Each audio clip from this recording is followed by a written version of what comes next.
지금 우리가 바이블 타임 순서상 사무엘하고 역대상의 말씀을 통해서 다윗을 공부하고 있습니다.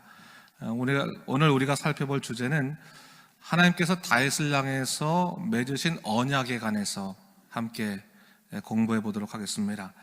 성경은 하나님과 인간 사이의 언약의 책입니다. 사실 언약이라고 하는 말은 국어 사전적인 의미로는 말로 맺은 약속을 의미하지만 사실 히브리적인 의미는 좀 다릅니다.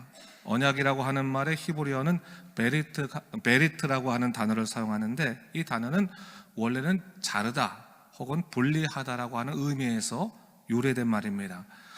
고대 사회 때는요, 사람들이 언약을 맺을 때 짐승을 잡아서요, 짐승을 위에서부터 아래까지 쫙 자릅니다. 자르고 난 다음에 반으로 가르고 난 다음에 그 당사자가 그 짐승 사이를 지나갑니다. 지나가고 난 다음에 언약을 맺는 거예요. 그러면서 만약에 이 언약을 어길 시에는 이처럼 죽음을 면치 못한다, 그렇게 하면서 약속을 했습니다. 그런 의미에서 이 언약이라고 하는 것은 피로 맺은 약속입니다. 말로 한 것도 아니고 글로 한 것도 아니고 피로 맺은 약속이기 때문에 죽음이 아니고는 파기할 수 없는 것이 바로 이 구약적인 언약의 개념입니다. 사실 하나님과 인간과의 언약도 피로 맺은 언약이었고, 그런 의미에서 본다면 쌍방 간의 책임이 참으로 중요한 겁니다. 서로 이 언약을 깨트리면 안 되는 거니까. 그래서 이 언약을 우리가 신학적으로는 쌍무 언약이라고 해요. 쌍무 언약, 서로 간에 책임을 지는 언약이라고 해서 쌍무 언약이라고 하는 거예요. 근데 이 쌍무 언약의 상황에서는 하나님과 맺은 약속을 지키지 못하는 인간은 죽음을 면치 못했습니다. 그래서 이 구약의 언약이라고 하는 것은 감사하면서도 두려운 거예요. 기쁘면서도 떨리는 것이었습니다. 양단간이 다 존재하는 겁니다. 근데 여러분 생각해 보세요. 전능하신 하나님께서는 못하실 일이 없지 않습니까? 뭐든지 다 약속을 지킬 수 있습니다. 문제는 누굽니까? 인간이 문제입니다. 쌍무 언약을 맺어놓고 나니까 하나님이 요구하시는 그 언약을 인간이 완전히 지켜낼 능력이 없는 겁니다. 이 죄로 인해서 완전히 하나님 뜻대로 살아가는 것 자체가 어려운 겁니다. 그래서 이 쌍무 언약은 은혜의 언약이 될 수가 없었던 겁니다. 그런데 하나님께서요, 이러한 인간의 연약함을 긍휼하게 보셔서 새 언약을 통해서 언약을 갱신하셨는데, 이것이 뭡니까? 인간에게는 책임을 묻지 아니하시고 오직 하나님께서만 책임을 지시는 일방적인 언약.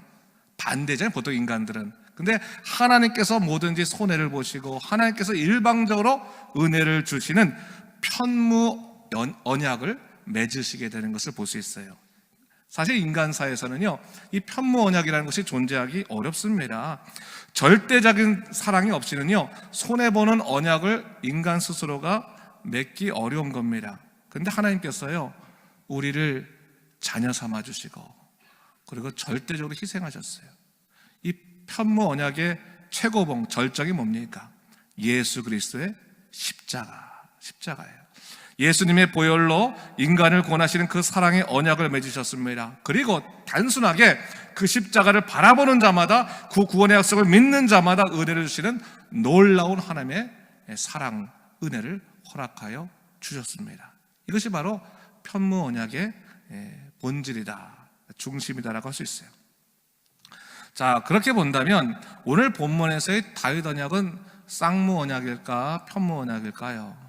오늘 본문에 나오는 이 말씀은요, 구약에 드물게 등장하는 대표적인 편무 언약입니다. 하나님께서요, 조건 없이 다윗에게 복을 허락하시겠다고 하시는 은혜의 약속입니다. 이것뿐만 아니라 장차 오실 예수 그리스도를 예표하는 말씀이기도 합니다. 그래서 여러분, 이거 중요한 언약이기 때문에 여러분들이 이 언약 정도는 좀 공부해 보시는 것이 중요할 것 같다는 생각을 들어요. 그럼 본문 하나하나 좀 살펴봤으면 좋겠습니다. 오늘 본문 1절을 보게 되면요, 다윗이 그의 궁전에 거할 때 선지자 나단에게 다윗이 이런 말을 합니다. 나는 백향목 궁에 거주하거늘 여호와의 언약궤는 휘장 아래에 있도다. 다윗은 정말로 하나님을 사랑하는 사람이었습니다. 그는 하나님의 은혜를 기억할 뿐만 아니라 은혜의 빚진 자의 마음을 가진 그런 사람이었습니다. 여러분, 은혜 빚진 자의 마음을 갖고 있는 사람은요, 삶의 방식이 다릅니다. 매사에 하나님을 우선적으로 하는, 하나님 우선 중심의 삶을 살아가게 됩니다. 뿐만 아니라 하나님의 은혜를 끼치는 삶을 살게 되는 거예요. 다른 사람들에게 은혜를 끼친 다음에 이 은혜가 뭡니까 하면, 내가 받은 하나님의 사랑이 커서 당신에게도 이 은혜를 주는 겁니다 하면서 이렇게 은혜를 끼치는 삶을 살아갑니다. 한번 생각해 보세요. 나는 자격이 없는데 하나님께서 감당치 못할 은혜로 나를 이끄셨다고 생각한다면 우리의 인생의 목적 자체가 달라지는 겁니다. 매사에 하나님께서 원하시는 것이 무엇인지를 생각할 수밖에 없습니다. 그리고 이에 합당한 삶을 살기 위해서 노력할 수밖에 없습니다. 하지만 그와 반대로 하나님 은혜에 대해서 생각 없는 사람들은 그저 내가 노력해서 내가 얻는 것, 그것을 인생이라고 생각하기 때문에요, 인생에 있어서는 자기가 먼저입니다. 자기가 뭔가를 나눠줄 때도 내 것 띄어서 나눠주는 것인가 아까워요. 하나님의 은혜를 생각하는 사람은 내 것이 아니기 때문에 나눠줘도 기쁜 겁니다. 왜? 같이 하나님의 은혜를 나누는 거니까. 근데 하나님의 은혜를 생각하지 못하는 사람들은 언제나 내 것을 나눠줘야 되기 때문에 아까운 생각이 들 수밖에 없어요. 그런 차원에서 본다면요, 똑같이 예수를 믿어도요, 그 사람이 살아가는 방식만 보면 이 사람이 지금 하나님의 은혜 가운데 있는지 없는지를 금세할 수 있어요. 말로는 하나님의 은혜를 받았다고 하면서 나누지 못하는 사람들, 기쁨이 없는 사람들은 하나님의 은혜를 생각하지 못하는 거예요. 하나님의 은혜 있는 사람들은 나누게 돼요. 네, 그리고 은혜를 끼치게 되는 겁니다. 한마디 하더라도 하나님 말씀 전할 수밖에 없게 되는 겁니다. 여러분, 하나님의 은혜를 생각하는 사람들은요, 나를 향한 하나님의 은혜가 아니라 나를 통한 하나님의 은혜를 사모하게 돼요. 하나님, 나를 통해서 하나님의 은혜가 흘러가게 해주십시오. 사실 여러분, 이 다윗의 인생 한번 생각해 보세요. 그가 목동일 때 하나님께 기름 부음을 받았어요. 그때 그가 감히 자기가 왕이 될 거라고 생각이나 했겠습니까? 근데 여러분, 그가 사울에게 쫓겨다니는 10년 세월 동안은 왕이 될 것이라고 생각하는 건 뭐 그만두고 어떤 생각이겠습니까? 나 이제 목숨 끝났다. 내 목숨은 과연 내가 뭐 붙어나 있을까 생각하지 않았겠습니까? 근데 여러분, 시편을 읽어보면 알 수 있지만요, 다윗이 은혜 받은 사람이라는 증거가 뭐냐면, 다윗은 시편에 글을 쓸 때 원수들 때문에 환난받고 고통받는 것을 건져달라고 하나님께 기도하는 그러한 호소는 할 망정 하나님을 원망하지 않았어요. 그는 오히려 이런 고난 가운데서도 하나님께 부르짖을 수 있는 것 자체를 얼마나 감사한지 모릅니다. 그래서 여러분, 시편 23편의 말씀에도 그런 말씀이 있잖아요. 여호와는 나의 목자시니 내게 부족함이 없으리로다. 은혜의 핵심은 하나님에 대한 절대 주권의 고백이 있어요. 하나님을 절대적으로 고백하는 거예요. 하나님의 주권자라고 해서 절대적으로 고백하는 거예요. 어떠한 상황 속에서도 하나님은 나의 왕이신 거예요. 어떠한 상황에서도 하나님은 나의 주관자이신 거예요. 그런 분명한 고백이 있으면요, 우리는 힘들 때는 하나님께 의지할 수 있고 기쁠 때는 하나님께 감사할 수 있습니다. 여러분, 하나님이 인생의 중심이 되는 겁니다. 오늘 다윗이요, 자기가 백향목 궁에 거하면서 생각을 한 겁니다. 야, 나는 이렇게 좋은 집에 사는데 내 하나님의 개는 어디 있나 생각하는 거죠. 여러분이 혹시 집에서 좋은 집으로 이사 갔단 말이에요. 너무 집이 좋습니다. 깔끔하게 좋습니다. 그러면서 거기 있을 때, 야, 좋다. 내가 이런 좋은 집에 살게 됐구나. 다 하나님의 은혜다라고 생각하면 당연하게 생각하는 게 뭡니까? 그렇다면 우리 하나님의 저는 어떨까? 그런 생각을 당연히 하게 되지 않겠습니까? 다윗이 그런 생각을 한 거예요. 그러면서 그런 휘장 안에 있는 하나님의 죄를 생각하면서, 야, 내가 하나님의 집을 좀 잘 지어야겠다, 그런 마음을 갖게 된 거예요. 자, 어쩌면 마땅한 삶이죠, 여러분. 예전에요, 제가 한국에서 목회할 때 제가 알던 권사님, 할머니 권사님이 있는데, 그 권사님은 슈퍼마켓에 가면요, 물건을 살 때 교회 것 하나, 내 것 하나 이렇게 사는 거예요. 이렇게 참 재미있는 분이었어요. 비누를 사도 비누 한 장은 교회에다 넣을 거, 그리고 내가 쓸 비누 이렇게 하나 사는 거예요. 먹을 걸 사도 요거는 목회자들 줄 거, 요거는 내가 먹을 거, 이렇게 해서 항상 사서 하나님께 먼저 드리고 내 것 갖고 오는 거예요. 근데 돈이 모자랄 때도 있잖아요. 그러니까 한 번은 교회 주전자가 새 것이 바뀌어졌어요. 물어봤더니 우리 집 주전자를 바꿔야 되는데 먼저 하나님의 주전자부터 바꿔드리고 바꿔야 된다고 해서 돈 모아서 교회 주전자 바꿔놓고 그 다음 자기 주전자를 바꿔놓는 거예요. 이유는 간단하겠죠, 여러분. 왜 그래요? 하나님에게 받은 은혜가 너무나 커서 자연스럽게 하나님에게 마음이 가는 거예요. 여러분, 우리 교원들도 그래요. 은혜 받잖아요. 또 우리가 정말 하나님을 사랑하잖아요. 자연스럽게 교회를 해도 그게 노동이 아니에요. 근데 여러분, 이게 교회 일이 노동이라고 생각하기 시작하면 내가 하나님의 은혜를 잊어버리고 있는 거예요. 여러분, 누가 교회에서 돈도 안 주는데 와서 일하겠습니까? 여러분들 여기 수요예배 왔고 제가 뭐 돈 드린다고 수요예배 오시겠어요? 하나님의 은혜 때문에 오는 거고 감사해서 오는 것 아니겠습니까? 은혜를 입으면 사실은 달라지는 삶을 살 수밖에 없는 겁니다. 다윗이 은혜가 마음에 있는 거예요. 은혜가. 그래서 어떤 마음 품었습니까? 내가 하나님의 집을 지어야겠다 생각해서 이 나단에게 말했어요. 나단에게 내가 좀 하나님의 집을 짓고 싶다. 그러니까 나단이 뭐라고 말합니까? 하나님이 왕과 함께 계시니 마음에 있는 바를 행하소서. 그렇게 말하는 거예요. 나단이 봐도 좋은 생각이에요. 그렇게 하시면 되겠습니다 라고 말했어요. 근데 그날 밤에 하나님의 말씀이 이 나단에게 임하게 됐습니다. 그런데 이렇게 말씀하시는 거예요. 4절 말씀 보니까 제가 한번 읽어보겠습니다.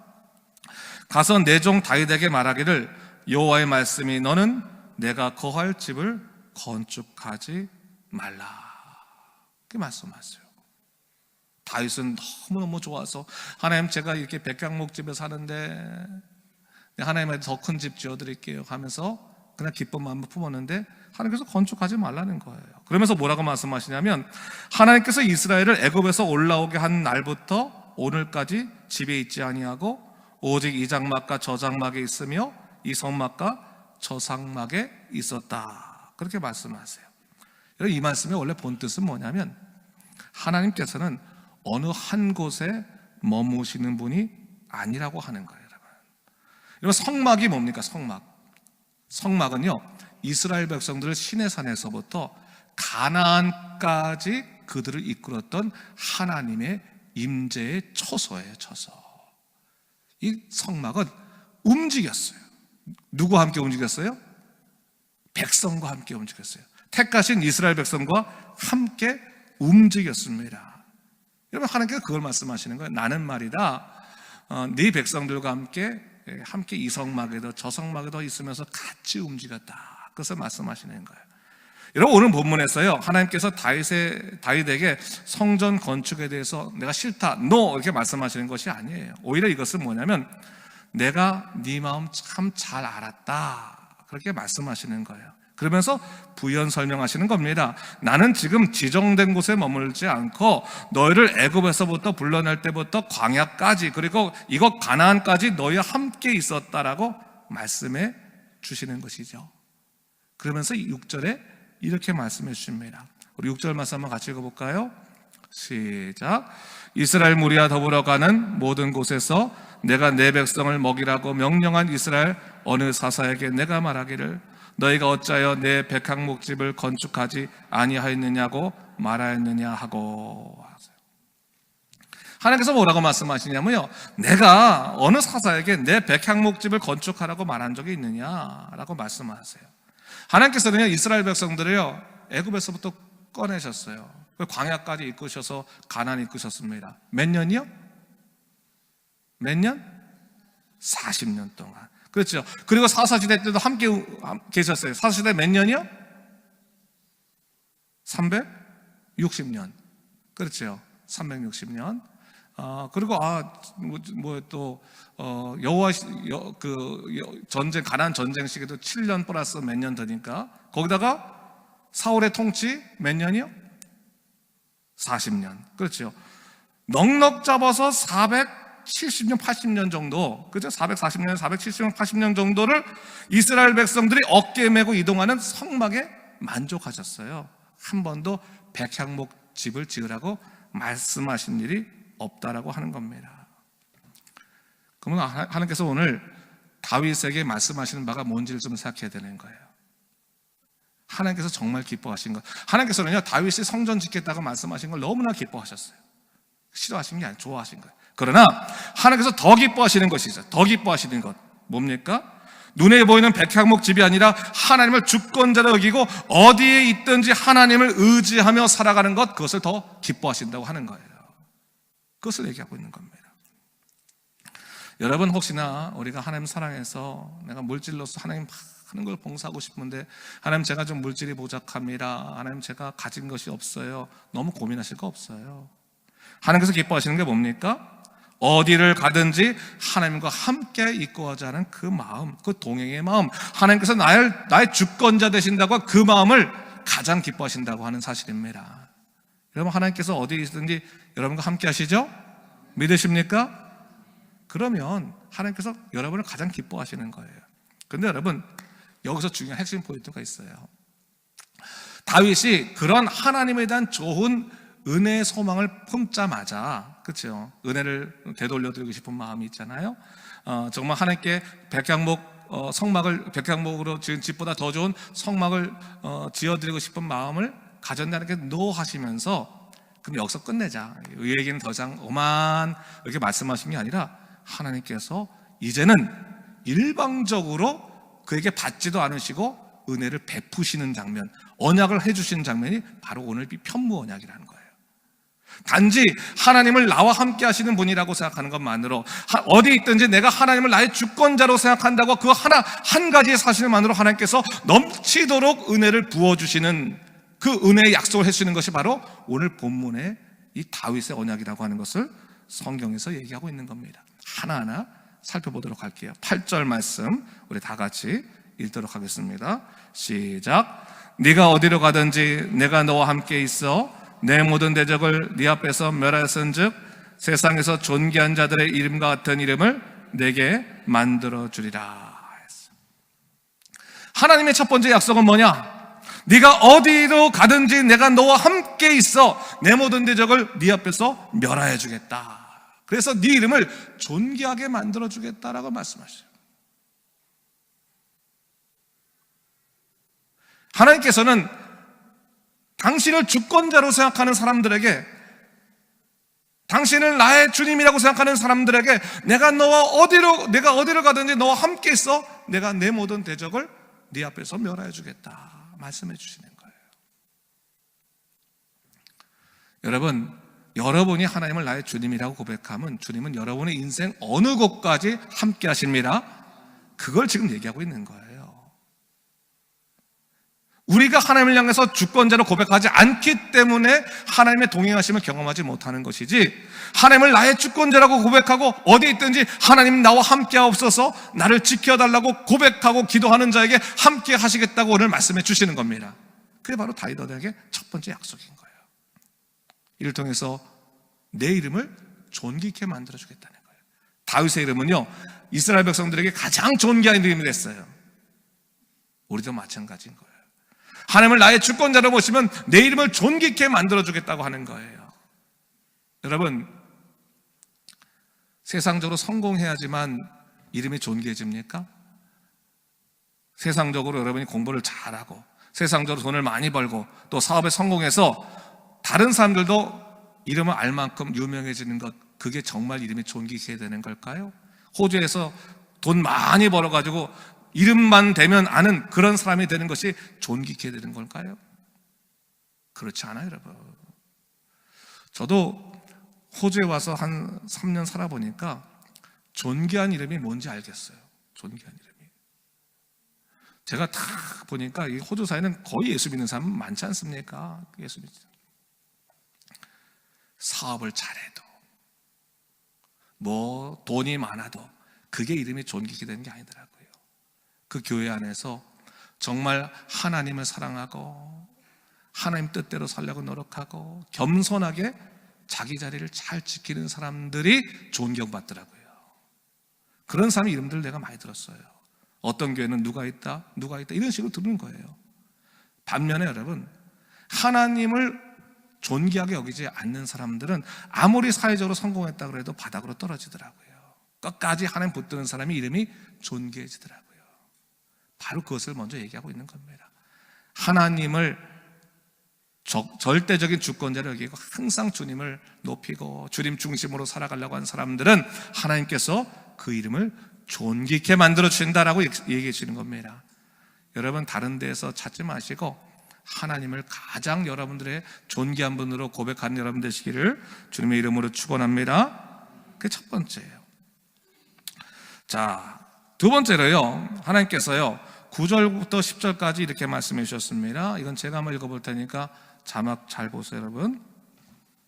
내가 또 내 백성 이스라엘을 위하여 한 곳을 정하여 그들을 심고 그들이 그곳에 거주하면서 다시는 옮겨가지 아니하게 하며 악한 사람들에게 전과 같이 그들을 해치지 못하게 하여 전에 내가 사사에게 명령하여 내 백성 이스라엘을 다스린 때와 같이 아니하게 하고 또 내 모든 대적으로 내게 복종하게 하리라. 또 내게 이르노니 여호와가 너를 위하여 한 왕조를 세울지니라 했어요. 두 가지를 말씀하시는데, 첫 번째는 뭐예요? 내 백성 이스라엘을 위해서 한 곳을 정해서 그들을 심으면, 그것을 거주하게 되면 다시는 옮겨가지 않을 것이다. 옮겨가지 않을 것이다. 이 말씀하시는 거예요. 이게 첫 번째고, 두 번째는 뭡니까? 내가 너를 위해서 집을 세워주겠다. 이 집은 뭐예요? 왕조를 세워주겠다라고 말씀하시는 거예요. 다윗은요, 하나님, 내가 하나님에서 집을 세워드리겠습니다라고 말했더니 하나님께서 뭐라고 말씀하시는 거예요? 아, 그래, 좋다, 좋은 마음이다. 그러면 내가 너 집 세우지 말고 내가 너를 위해서 집을 세워줄게 라고 말씀하시는 거예요. 그리고 이 집은 뭡니까? 왕조, 가문을 말하는 거예요. 여러분, 하나님께서요 기뻐하시는 거 있어요. 우리가 하나님의 집을 생각하고 하나님을 생각하고 매 순간 하나님 중심으로 사는 사람들에게는 그 가정을 세워주십니다. 그것을 얘기하는 거예요. 가정을 세우는 방법은 다른 데 있지 않아요. 하나님께서, 하나님이 나의 모든 것 되신다는 것을 고백하고 하나님 중심으로 살면 하나님께서 궁극적으로 그 가정을 세워주신다는 거예요. 근데 여러분, 이럴 때 있잖아요. 하나님, 우리 가정 세우신다면서요, 하나님께서 정말 저를 온전하게 지켜주신다면서요, 근데 왜 우리 가문이 이렇게 힘들죠? 우리 집이 이렇게 힘들죠? 그럴 때가 있잖아요, 솔직히. 여러분, 이스라엘 백성들이 말입니다. 하나님께서 오늘 다윗 언약을 통해서 뭘 약속하셨어요? 내가 유다에다 너희를 심어놨으니까 너희들 절대로 옮겨가지 않을 거야 라고 약속해 주셨단 말이죠. 근데 여러분, 이게 역대기거든요. 역대기가 언제 쓰인 책이냐면요, 이스라엘 백성들이 바벨론 포로로 간 다음에 70년 동안 바벨론 포로 하고 난 다음에 나중에 페르시아가 들어섰을 때 고레스가 칙령에서 돌아와고 나서 유다에서 쓴 거예요. 다시 말해서 그들은 이미 어떤 것을 경험한 사람들이에요? 이미 유다에만 있지 아니하고 포로가 되어서 바벨론까지 쫓겨간 경험을 갖고 있는 사람이라고 하는 거예요. 그 사람들이 썼던 게 역대기인 거예요, 역대기. 여러분, 이 역대기를 쓴 사람들이 지금 감격에 차 있는 거예요. 자기네들이 유다에서 쫓겨날 때만 하더라도 하나님의 이 약속은 다 거짓말인 줄 알았던 거예요. 다 깨어진 줄 알았던 거예요. 하나님께서 나와 함께 하시겠다고 약속하셨잖아요. 하나님께서 여기서 옮겨가지 않는다고 약속하셨잖아요. 근데 왜 우리가 포로로 끌려가고 있죠? 그 다윗의 언약은 이제 깨진 겁니까? 라고 하면서 쫓겨났는데 하나님께서 그들을 어떻게 하셨습니까? 다시 되돌려 보내셨다고 하는 거예요. 여러분, 잠깐의 인생의 일들 때문에 하나님의 언약을 갖다가 의심하면 안 됩니다. 하나님께서는 분명하게 언약을 지키시는 분이시고 당신의 때에 따라서 우리를 당신의 언약한 그 약속대로 우리를 이끄신다고 하는 것을 오늘 본문에서 얘기하고 있는 겁니다. 하나님을 신뢰해야 되는 거예요. 하나님을 신뢰해야 되는 겁니다. 여러분, 하나님께서는요 우리를 지키시죠. 내가 내 집을 지키는 것이 아니라 하나님이 우리 집을 지켜주십니다. 하나님께서 우리 교회를 지켜주십니다. 하나님이 우리 교회를 지키시는 거예요. 하나님이 내 집을 지켜주시는 거예요. 하나님이 내 자녀를 지켜주시는 거예요. 여러분, 내가 내 자녀 지키려고 하는 것, 여러분, 사람은 한계가 있어요. 하나님이 지켜주셔야 되는 거예요. 세상에 자기 마음대로 제일 되지 않는 것 중에 하나가 자식 아닌가, 자식. 하나님이 지켜주셔야 되는 거예요. 속상하지 말고 그냥 내 자식을 내가 어떻게 할 수 없으면 골방에 들어가서 기도하는 겁니다. 하나님께서 내가 하나님의 집을 위해서 수고하고 하나님을 더욱더 섬기기 위해서 하나님께서 내 집을 붙잡아 주시옵소서 기도하는 겁니다. 그렇게 기도하는 거예요. 다윗은요, 그 마음의 중심이 하나님께 향해 있는 사람이었어요. 사무엘상 16장 7절에 보면요, 이 사무엘이 다윗의 형 엘리압의 마음을 들어할 때 사무엘에게 하나님께서 이렇게 말씀하십니다. 여호와께서 사무엘에게 이르시되 그의 용모와 키를 보지 말라. 내가 이미 그를 버렸노라. 내가 보는 것은 사람과 같지 아니하니 사람은 외모를 보거니와 나 여호와는 중심을 보느니라 해서 봅니다. 여러분, 우리가 항상 신앙생활할 때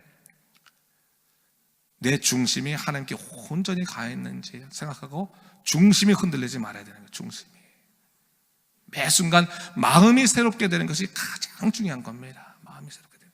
로마서 12장 2절 말씀에서도요, 너희는 이 세대를 본받지 말고 오직 마음을 새롭게 함으로 변화를 받아 하나님이 선하시고 기뻐하시고 온전하신 뜻이 무엇인지 분별하도록 하라 했어요. 마음이 새롭게 되면서 항상 하나님을 향할 수 있도록 우리의 마음을 하나님께 드려야 되는 것입니다. 그것이 필요한 거예요. 여러분, 세상을 쫓아다니지 않아도요, 하나님을 추구하는 삶을 살면 하나님께서 그 집을 세우십니다. 믿으세요. 여러분, 성경에 나와 있고 11절 12절 말씀에 약속되어 있는 겁니다. 그럼을 통해서 여러분 11절 12절 말씀에 또 이렇게 말씀하십니다. 이것도 한번 같이 읽어보도록 하겠습니다. 11절과 12절입니다. 시작. 내 생명의 연한이 차서 내 조상들에게 돌아가면 내가 내 뒤에 내 씨 곧 내 아들 중 하나를 세우고 그 나라를 견고하게 하리니 그는 나를 위하여 집을 건축할 것이요 나는 그의 왕위를 영원히 견고하게 하리라 했어. 하나님께서 이제 무엇을 약속하세요? 오케이, 네가 그렇게 소망하는 그 집을 이제 세울진데 그 집을 누가 세우게 한다고요? 네 아들 중 하나를 내가 세워서 그 집을 건축하게 하고 그의 왕위를 영원히 견고하게 하리라 라고 말씀하시는 거예요. 여러분, 이 말씀 뭐냐면요, 여러분, 이 말씀 뭐냐면 하나님께서요, 이 다윗의 그 하나님을 향한 사랑을 잊지 아니하시고 그 아들을 통해서 다윗의 소망을 이루게 하실 뿐만 아니라 다윗의 가부를 견고하게 지키시겠다고 약속해 주시는 거예요. 다윗의 수고를 하나님께서 꼭 기억하시겠다라고 말씀하시는 거예요. 꼭 기억하겠다. 제가 존경하는 목사님 중에서 돌아가신 오카는 목사님, 사랑의 교회 그 오카는 목사님 말씀을 들을 때마다 참 정말 그 말씀이 뜨겁고 또 복음적인 것을 많이 보게 되는데, 이분이 가끔가다 예화를 쓰는데 독특한 예화들이 있어요. 근데 그때 이분이 이런 예화를 하나 듭니다. 지금 한국의 이찬수 목사님, 그렇죠? 한국에서 가장 큰 영향력을 끼치는 목사님 중에 한 분이에요, 그렇죠? 분당 우리 교회 이찬수 목사님. 근데 그 이찬수 목사님이 그 교회에서 젊은 시절 부목사를 할 때 이 오카는 목사님이 설교할 때 이런 설교를 한 번 하십니다. 이 이찬수 목사님 이름을 대지는 않고 우리 교회 부목사 하나가 있는데 그 부목사 아버지가 목사였는데 그 목사가 하나님께 은혜 받겠다고 산에 올라가서 40일간 금식 기도를 하다가 그만 죽어버렸어요. 하나님께 기도하겠다고 올라갔으면 은혜가 더 충만해서 내려와야 될 텐데 은혜가 충만하긴커녕 죽어버렸으니 얼마나 교회는 난리가 나고 사람들이 부끄럽겠어요. 과연 이것이 어떻게 된 것이냐라고 하면서 오카나 목사 말씀하시면서 이런 말씀하세요. 근데 여러분, 하나님께서 비록 그 영혼을 받으셨지만 그 영혼의 그 충성심과 사랑을 하나님께서 절대로 내버려두지 아니하신다고 하는 거예요. 하나님을 사랑하는 마음과 그 목회를 향한 그 사랑의 마음을 버리지 않기 때문에 하나님께서 그 아들을 통해서 어떻게 일하실지를 우리가 봐야 된다고 말하면서 지금 그 죽은 아버지의 아들이 앞으로 어떻게 몇십 년 후에 목회할지를 우리는 주목해 봐야 합니다 라고 말한 설교가 있어요. 옛날 설교예요. 근데 오늘날 이찬수 목사가 얼마나 목회를 아주 정직하게 잘하고 있습니까? 여러분, 우리가 하나님께서 하신 일들에 대해서 신뢰할 수 있어야 되는 거예요, 여러분. 잠깐의 것들 갖고 우리가 하나님 등 돌려서는 안 되는 거예요. 끝까지 하나님 편 들고 하나님 안에서 살게 노력하고 하나님 붙잡고 살아가는 자에게는 하나님께서 결단코 외면하지 아니하신다고 하는 거예요. 하나님께서 이 솔로몬을 통해서 또 유다 나라를 통해서 견고하게 하지 않으셨습니까? 그 약속을 기억하자고 하는 것이죠. 사실 이 말씀은요, 결국 메시아가 난 예표의 말씀인 거예요. 예수 그리스도가 나중에 나실 때까지 그 약속을 얘기하고 있는 겁니다. 여러분, 하나님께서는요, 단순히 사람의 행위에 따라 마음이 변하시는 분이 아니십니다. 주님은 당신이 맺은 언약을 지키시는 신실하신 하나님이십니다. 믿으십니까? 그래서 여러분, 예수님으로 인해서 구원받은 후에도 여전히 육신의 연약함으로 우리가 죄를 짓지만 하나님께서 당신의 언약 때문에 우리를 끝까지 하늘 백성으로 지키신다는 것을 믿으시기 바랍니다. 그것을 잊지 말아야 되는 거예요. 자, 결론 보러 갈까요? 우리 13절과 14절 말씀 함께 더불어 읽도록 하겠습니다. 시작. 나는 그의 아버지가 되고 그는 나의 아들이 되리니 나의 인자를 그에게서 빼앗지 아니하기를 내가 내전에 있던 자에게서 빼앗음과 같이 하지 아니할 것이며 내가 영원히 그를 내 집과 내 나라에 세우리니 그의 왕위가 영원히 견고하리라 하셨다 하라. 예수 그리스도를 통해서 맺은 은혜의 언약을 이 다윗의 언약을 통해서 확인하시는 그런 장면인데, 이 언약의 중요한 핵심 포인트가 뭡니까? 내가 이제 너하고 언약을 맺었다. 그래서 나는 너의 아버지가 되고 너는 나의 아버지가 될 것이다. 솔로몬도 내가 그의 아버지가 되고 나는 그의 아버지가 되겠다. 오늘 우리에게도 마찬가지입니다. 하나님을 신뢰하고 하나님을 따라 살게 노력하고 또 하나님만을 바라보는 자에게 내가 너의 아버지가 되고 너는 내 자녀가 될 것이다. 분명히 약속해 주시는 겁니다. 여러분, 언약을 신뢰할 수 있는 사람들이 흔들리지 않습니다. 하나님이 나의 아버지라고 믿으면요, 버림받지 않는다는 것을 믿으셔야 되는 거예요. 아니, 아버지라고 맨날 말해놓고 맨날 버림받는 것처럼 살아갑니다. 우리는 맨날 버림받은 것처럼 막 절망해가지고 낙심해가지고, 아니 아직까지 우리 아버지가 계신데 왜 우리가 절망하겠습니까? 절망하지 않고 뭡니까? 끝까지 기도해야 되는 겁니다. 언제까지? 이루어 주실 때까지 기도하면 됩니다. 여러분, 오늘 이 다윗의 언약은 역대기 기자들이 마지막 쓰면서 제일 감격한 그런 본문인 거예요. 아까도 말했지만 하나님께서는 역시 약속을 지키시는구나 라고 하는 거예요. 여러분, 하나님께서 성경에 나오는 약속을 다 지키십니다. 믿으시고 끝까지 기도하시고, 그리고 하나님께서 주시는 그 언약들을 놓치지 않는 여러분 되시기를 주님의 이름으로 축원합니다. 기도하겠습니다.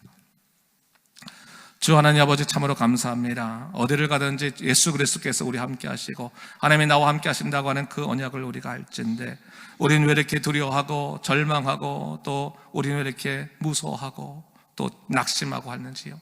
주여, 용서하여 주시옵소서. 이제부터는 하나님만 믿고 하나님 의지하고 살아갈 수 있는 믿음의 사람으로 굳건히 서도록 인도하여 주시옵소서. 그래서 오직 하나님만이 나의 전부 되심을 고백하고 믿음으로 살아갈 수 있도록 주여 우리를 이끌어 주시옵소서. 감사드리며 이 모든 말씀 예수님 이름으로 기도드립니다. 아멘.